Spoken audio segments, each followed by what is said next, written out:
Good morning, students. Let's start with the exercise 4.4 of the chapter Simple Equations. Applications of simple equations to practical situations. In this particular exercise, we have been given real life situations for which we have to make equations and then find its solution. That is, we need to find the value of variables. So let's take question number 1. Set up equations and solve them to find the unknown numbers in the following cases. Let's take E part. Munna subtracts thrice the number of notebooks he has from 50. Read properly, from 50. He finds the result to be 8. So what is the answer when he subtracted number of notebooks from 50, thrice the number of notebooks from 50? He got 8. So we don't know how many books he had. So let's take the number of notebooks to be m. Here we are taking number of notebooks to be m.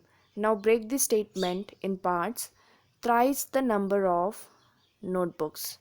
So how many notebooks? How many times we should multiply m with? 3 times. That is 3m. Now what he did, he subtracted thrice the number of notebooks he has from 50.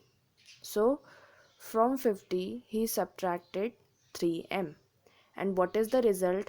He got answer as 8.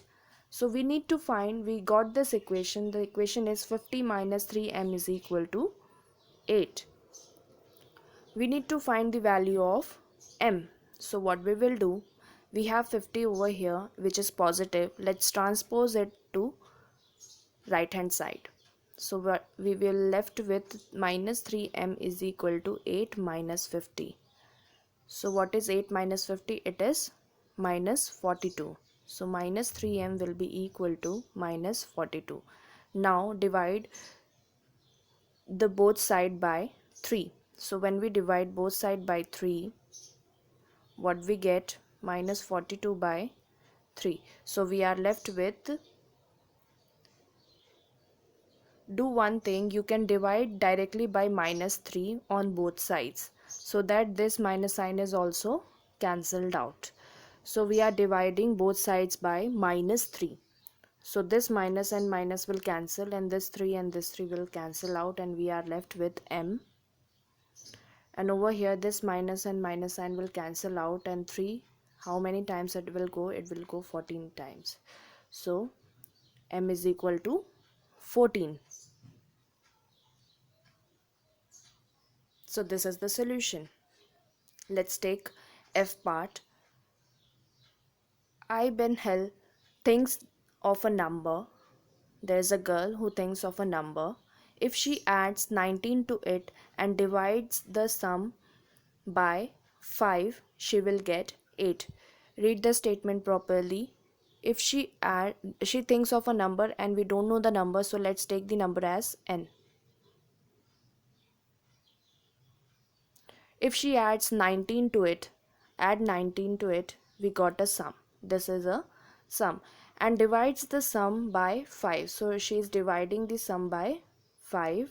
So what she will get? She will get 8. Now solve the equation. We got the equation, that is n plus 19 by 5 is equal to 8.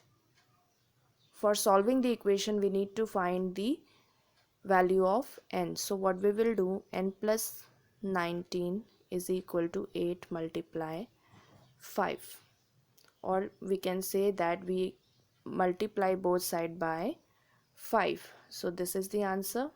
This 5 and this 5 will cancel out, and we are left with n plus 19 is equal to 8 multiply 5. So what is 8 multiply 5? It is 40. So we have 19 plus 19 on LHS. When we will transpose it to RHS, the sign will change. Minus 19. So what is the answer? N is equal to 21. Let's take G part. Anwar thinks of a number. If he takes away 7 from 5 by 2 of the number, the result is 23. Let us understand. He thinks of a number and we don't know the number, so take the number as x.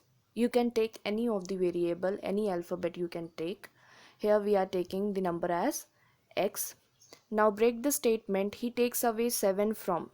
Leave this and read the second part.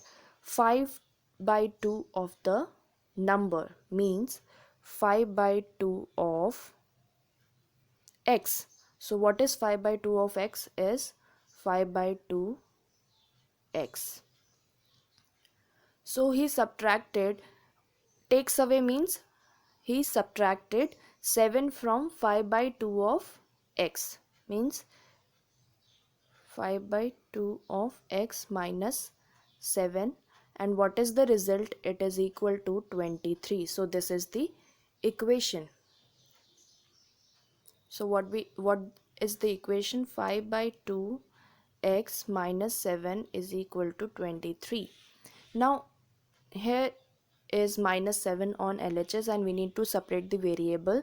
So do one thing, do the transposing of minus 7 to RHS. So when we transpose it, we will get 23 plus 7. Add up what we will get. 5 by 2x is equal to 30. Now multiply both sides by 2. So this 2 and this 2 will cancel out and we are left with 5x is equal to 30 multiply 2. So 30 multiply 2 will be 60. Now divide both sides by 5. So what is the answer? X is equal to 12. So this is how we can find the solution to the equations. So children, for today do this only question number 1, and the next part we will do in the next session. Thank you.